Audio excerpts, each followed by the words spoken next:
Hi there, it's Sue, and thanks for joining me for Tips and Talk Day. These are bite-sized topics that I pull from community questions and things that I'm observing in the world of handmade small business. If you'd like to submit a topic, DM me over on Instagram at GiftBizUnwrapped. Failing at failure. Yes, I want you to fail because too often what I see is our fear of failing prevents us from getting anything done. If you're a first-time product creator and you're wanting to monetize your product, or you're doing something new that you haven't ever done before, this concern about failing often paralyzes you where you're to the point where you do absolutely nothing. Another thing that I often see happen is that people think that there's only one way to do something. And if you don't do things that exact way, then you're wrong. And that's just not the case. There are so many different ways of accomplishing whatever your goals are, whatever you're trying to do. But this thinking that I'm going to fail if I don't do it the exact, perfect, right way is actually false thinking. The third thing that I'll see, the mindset is that if I make a mistake, if I do something and it doesn't work, then the whole project is off the table. Like if you wanted to start a business around whatever your handmade product is, and you go to one craft show and you make 0 sales, which those of us who have been in the industry for a while know that this can happen, this doesn't mean that you can't start your business. Making a mistake around one thing does not mean you're a failure. So yes, I want you to fail at failure. It's going to keep you from being paralyzed and not taking action. It's going to release you from this idea that there is only one way and one way only, and that if you make a mistake or you don't see the results that you're looking for, that there's still a path forward. This is not where you close the book and be done and all of your dreams just drift away. That is not the case.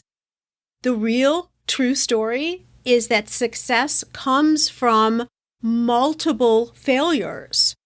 One of the best ways to look at this is to reframe the word. And so instead of saying that you're a failure or that you failed at something, why don't we say we're doing experiments? We're testing something out and seeing if it works. Again, I'll use this idea that if you're starting your business, you're going to test the product out to see if there's a market. And if you go to your first craft show and you don't sell a thing, the biggest fear for anybody at their first show, of course, you aren't a failure. Maybe you just need to tweak your product a little bit. It should be a different size. It should be a different color. Maybe your signage didn't explain exactly what the product was, so there's a little bit of confusion with people who are coming up to your booth. It's not a failure. It's been an experiment. You tweak things, and then you move forward. New products, same thing. So if you're just starting out and you're testing your products for the first time, or if you're introducing a product into your repertoire, the whole catalog of products that you offer, I want you to fail at failure. I don't want you to think about this as a failure. I want you to think about these things that you do in your business as tests, experiments, so that you can gather information, kind of like your old science class, high school experiments, right? So the results of that experiment then lead you into what your next action will be, your next test will be, right? That's how I want you to think of things that you try out for your business. And when you think of it this way, when you allow yourself to fail at failure, all the fear goes away because you're experimenting, you're trying things out. You don't take it then as personally. I also want you to feel like you can fail often because the more you learn about your audience, what they like, what they don't like, what sizes of your product they like best, what price point your audience seems to gravitate to, all of these things just make you a better business owner, and the decisions and the offerings you put out are more aligned with your audience. At first, you guess. You have no choice. You have to guess at what it is. You put it out there. You observe what happens, you analyze the results, you tweak, and then you put it out there again. I don't call any of that process a failure. I would call it an experiment. And then you learn and you move forward. And the other thing about thinking of it this way is you can laugh at mistakes. If you put something out that you thought was going to be a winning bestseller product and you sell 2 of them only after giving it a test enough time, you can laugh at it and say, oh my gosh, like silly me. I thought that was going to be so great and nobody wants it. And you can laugh at it because it has nothing to do with you personally.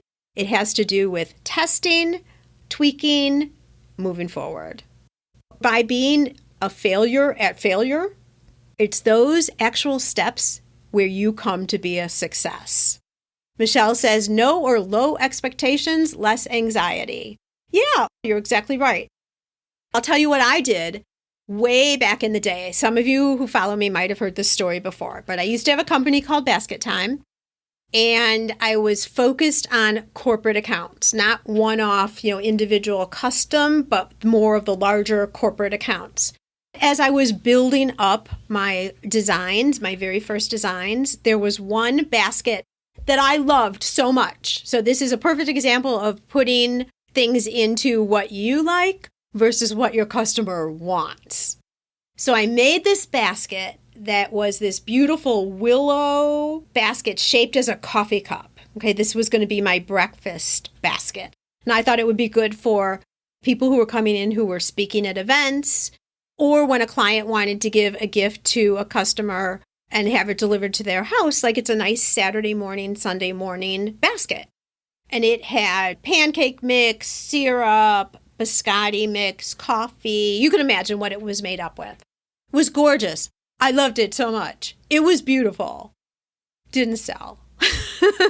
I think I reordered the pancake mix 3 times because I'm just like, oh, people haven't really seen it yet on the website. Maybe they just didn't look at it or they didn't need it yet. I would put it in my brochures. I would talk about it. Nobody wanted it. And it took me probably 3 rotations of buying cases of pancake mix to finally figure out that this experiment didn't work.